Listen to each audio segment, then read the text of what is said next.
A clean sweep for Democrats across Tuesday's high-profile elections.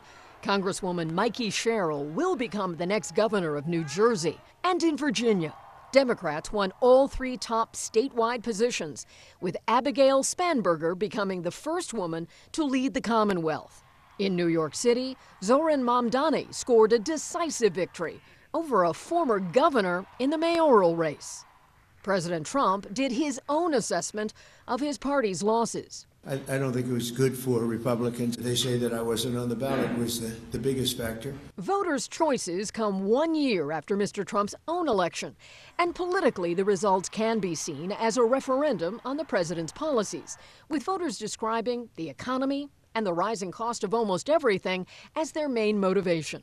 Taxes,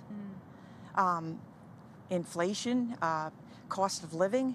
But the president, hosting Republican senators today, blames the losses on the government shutdown and Democrats. And it is Democrat created, but I don't think they're getting really the blame that they should. The shutdown now 36 days and an unwanted record. Americans realize Republicans are responsible for this awful shutdown, now the longest officially in history. What a shameless milestone.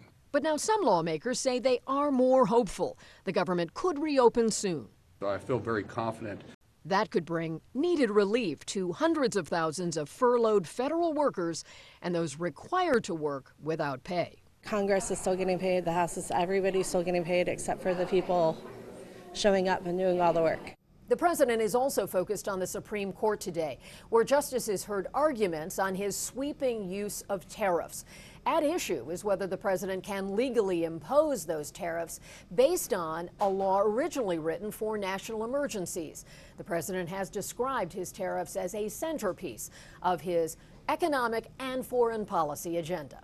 Kelly O'Donnell, NBC News, Washington.